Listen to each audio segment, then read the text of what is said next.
Good morning students. आपण solution या चॅप्टरचं discussion करत आहोत. आज कोलिगेटिव्ह प्रॉपर्टीज मधला दुसरी प्रॉपर्टी आपण पाहणार आहे. काल आपण पाहिलेला आहे colligative property,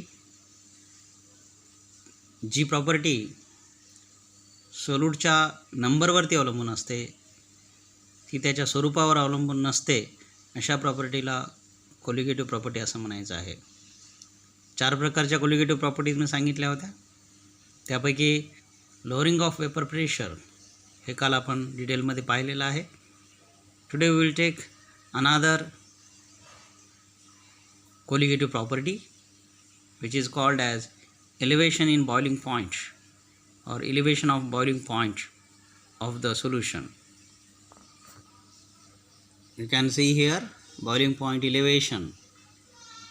The meaning of elevation is increase, वर जाणे, वाढणे, that is called as elevation. मग boiling point काय आहे या संदर्भात या ठिकाणी आपण पाहूया. The boiling point of liquid is the temperature at which its vapor pressure is equal to applied pressure. जेव्हा लिक्विडचं वेपर प्रेशर आणि अप्लाइड प्रेशर हे इक्वल होतं, त्या तापमानाला त्या लिक्विडचा बॉइलिंग पॉईंट असं म्हणतात. For liquid in open container the applied pressure is equal to the atmosphere pressure. जे लिक्विड ओपन कंटेनरमध्ये असतात त्यांच्यासाठी प्रेशर जे आहे अप्लाइड प्रेशर ते ॲटमॉस्फिअर प्रेशर, वातावरणीय दाबा एवढं असतं.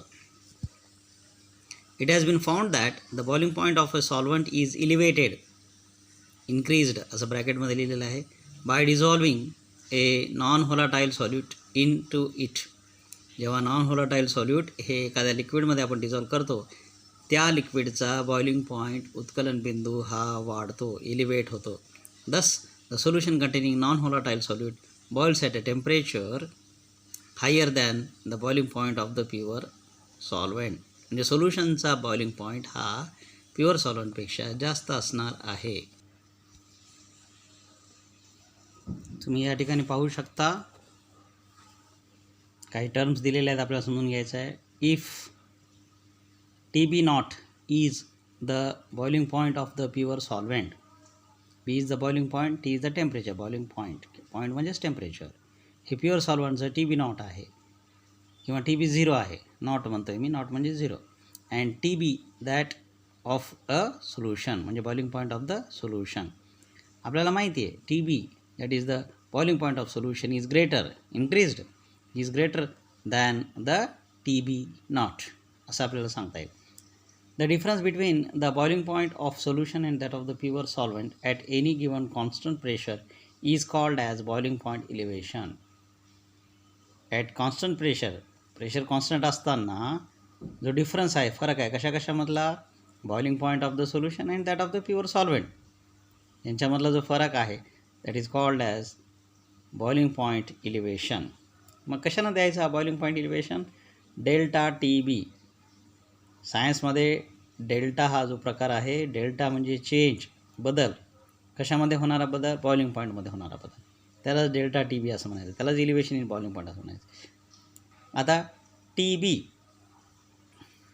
That is boiling point of the solution minus boiling point of the solvent. सॉल्वंटचा बॉइलिंग पॉईंट हा कमी आहे, सोल्युशनचा बॉइलिंग पॉईंट हा जास्त आहे.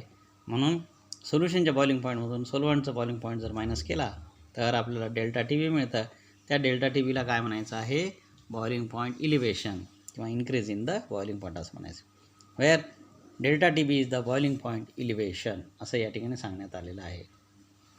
बॉइलिंग पॉईंट इलिव्हेशन as a consequence of vapour pressure lowering म्हणजे वेपर प्रेशर लोअरिंगचा परिणाम हा बॉइलिंग पॉईंट इलिव्हेशनवर होतो किंवा ते एकमेकाशी संबंधित आहेत असं आपल्याला या ठिकाणी सांगता येईल.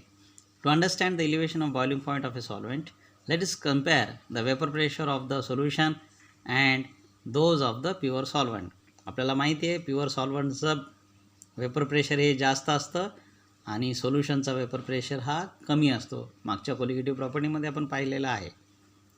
The vapour pressure of the solution and of the pure solvent are plotted as a function of temperature as shown below. ग्राफकडे आता आपण सगळ्यांनी लक्ष द्यायचं आहे.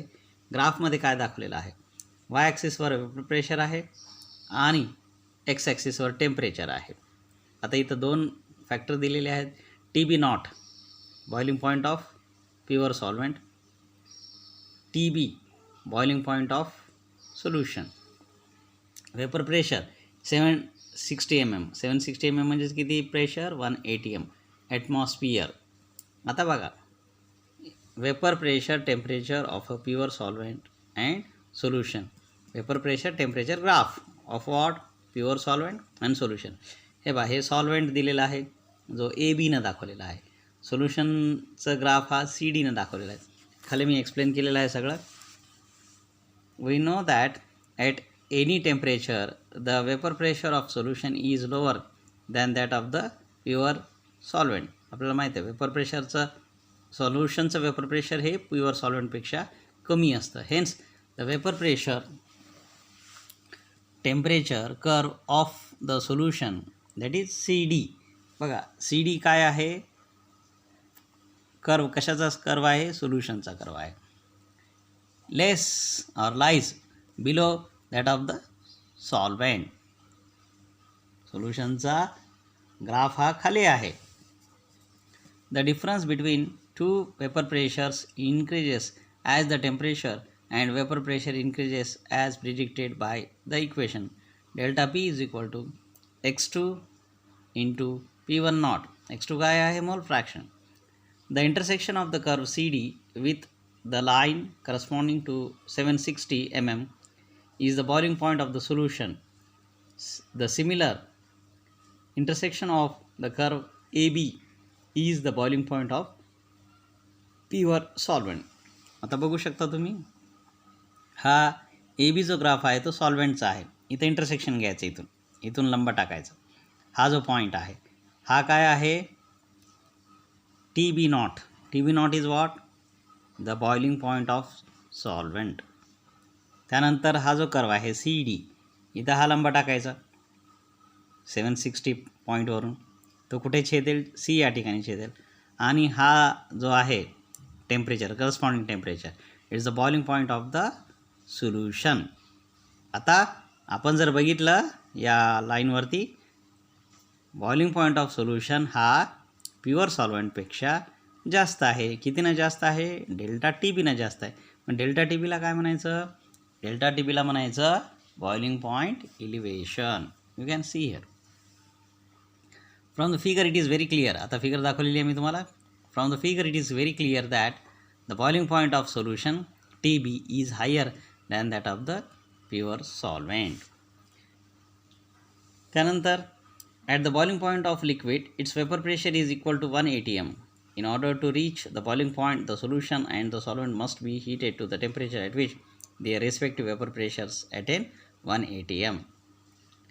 At any given temperature the vapor pressure of solution is lower than that of the pure solvent. आता सांगितलेलं आहे मी. Hence the vapour pressure of the solution needs higher temperature to reach 180 m than that needed for the vapour pressure of the solvent. म्हणून सोल्युशनचा vapour pressure जास्त आहे, म्हणून त्याचा बॉइलिंग पॉईंटसुद्धा जास्त असणार आहे. In other words, the solution must be heated to higher temperature to cause it to boil than the pure solvent. This is what called as boiling point elevation. पुढचा मुद्दा आहे boiling point elevation and concentration of the solute. त्या सोल्युशनमध्ये सोल्यूटचं काय concentration आहे आणि त्याचा संबंध boiling point इलिव्हेशनशी कसा आहे याचं एक्सप्लेनेशन आपण या ठिकाणी बघणार आहोत. The boiling point elevation is directly proportional to molality of the solution. Cap small M न देतात हे मोलॅलिटी. म्हणून आपल्याला असं लिहिता येईल equation, delta T B is directly proportional to M. हे प्रॉपर्शनॅलिटी साईन काढून इक्वल टू साईन टाकू आपण. Delta T B is equal to K B into M. मग आपल्याला काय लिहिता येईल, K B is equal to, हे इकडे जाईल, के B is equal to delta T B by M. कशाला काय म्हणायचं आहे, where M is the molality of solution, K B is the probability constant called as boiling point elevation constant, so also called as molar elevation constant, so also called as ebuloscopic constant. Ebullioscopic constant म्हणजे K बीचे ह्या ठिकाणी 3-4 नावं दिलेली आहेत ते आपण पाहू शकता. आता समजा मोलॅलिटी 1 असेल, मोलॅलिटी किती आहे 1, मोलॅलिटी 1 असेल तर हे इक्वेशन काय होईल? आता हे इक्वेशन 1 म्हणजे काय, delta T B is equal to K B, delta T B is equal to K B और K B is equal to delta T B. What is that delta T B? That is T B minus T B not. T B कळतं का? Boiling point, boiling point म्हणजे temperature. This ebullioscopic constant is the boiling point elevation produced by 1 molar solution. 1 molar सोल्युशनमुळं जे boiling पॉईंटमध्ये elevation झालेलं आहे, वाढ झालेली आहे, त्यालाच इबिलोस्कोपिक कॉन्स्टंट असं या ठिकाणी म्हणतात. त्यानंतर unit of K B. K B is equal to आपल्याला माहिती आहे K B is equal to delta T B by M. आता हे टेम्परेचर आहे, हे कशामध्ये देणार? केल्विन. हे मोलालिटी आहे म्हणून याला काय कशामध्ये देणार? Moles per K G, moles per K G. आता आपण हे वरती घेऊ डिनॉमिनेटर, नॉमिनेटरमध्ये घेऊ. K is equal it is equal to K into K G per mole. आता के जी पर मोल होतं, इथं हे के जी झालं इन्व्हर्स. आता याचा इन्व्हर्स घेता येईल, के इंटू के जी मोल इन्व्हर्स. याला असं वाचायचं आहे kelvin K G per mole. What is molality? इथं मी डेफिनेशन लिहिलेली आहे. It is defined as the number of moles of solid dissolved in 1 kg solvent. K G 1 kg solvent घ्यायचं आहे, त्याच्यामध्ये जे 1 मोल सोल्युशन टाकलेलं आहे किंवा सॉल्यूट टाकलेलं आहे, तेव्हा ते ज्याचं जे कॉन्सन्ट्रेशन आहे त्याला मोलॅलिटीमध्ये देतात. It is temperature independent quantity म्हणजे हा टेम्परेचर अवलंबून नसणारा क्वांटिटी आहे.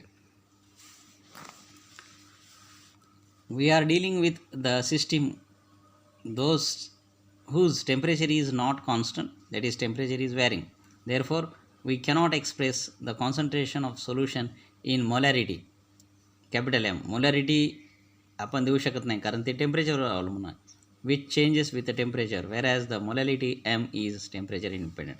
Therefore the concentration of the solute in the solution is expressed in molality, moles per kg, rather than molarity, moles per liter. Determination of, पुढचा मुद्दा आहे determination of molar mass of solute from boiling point elevation. Boiling point elevation पासून किंवा वरून त्या सोल्यूटची जे molar mass आहे ते कशा पद्धतीने काढायचं याचा विचार आपण करणार आहोत. The relation between boiling point elevation and molality of solution is given as. आपल्याला आता माहीत आहे, आपण घेतलं delta T B is equal to K B into M. Suppose we prepare the solution by dissolving W2 grams of the solute in W1 gram of the solvent. एक एक equation आपण या ठिकाणी घेऊ, तुम्ही पॉज करून हे लिहून घेऊ शकता. Moles of solute in W1 gram of solvent it is equal to weight by mass W2 upon M2, where M2 is the molar mass of the solute. Mass of the solvent W1 gram is equal to W1 gram divided by 1000 gram by K G. Gram ह्या ठिकाणी गेले तर या ठिकाणी काय राहतील W1 upon 1000 into K G. The molality is expressed as M moles of solute by mass of solvent in K G. M is equal to, आता आपण मोल्स ऑफ सॉल्यूट काढलेला आहे W2 by M2. Mass of the solvent in K G काढलेला आहे W1 upon 1000 into K G. आता हे नॉमिनेटरमध्ये घेतल्यावर काय होईल, इथं पहा M is equal to W2 into mole into हा इकडे वरती जाईल 1000. इथं आला खाली हा M2 W1 इंटू के जी. तर आपल्याला आता हे अशा पद्धतीने लिहिता येईल M is equal to 1000 W2 by M2 into W1. हे काय होईल, मोल्स वरती गेल्यानंतर पर के जी. हे इक्वेशन नंबर 2 आहे. परत वाचतोय मी याला, M is equal to 1000 W2 upon M2 into W1 moles per kg. Substitution of the value of M from equation number 2 into equation number 1. Equation number 1 मध्ये आपल्याला ठेवायचं आहे. इक्वेशन 1 आपल्याला माहिती आहे. इक्वेशन 1 काय आहे, इथं मी लिहिलेलं आहे, delta T B is equal to K B into M. हे equation number 1. It becomes what it becomes, delta T B is equal to K B 1000 W2 upon M2 into W1 is equal to 1000 kb W2 upon M2 upon W1. Hence, molar mass of the solute M2, it is given as 1000 kb into W2 upon delta TB into W1. Equation number 1. Experimental method of determining molecular mass of non-volatile solute by determining boiling point of pure solvent and solution of known concentration is called as ebullioscopy. Molecular mass काढण्याची जी पद्धत आहे त्या पद्धतीला इब्युलोस्कोपी असं म्हणतात. तर मित्रांनो, या ठिकाणी होतं हे दुसरं colligative property, elevation in boiling point. So keep on watching. Thank you for joining the class.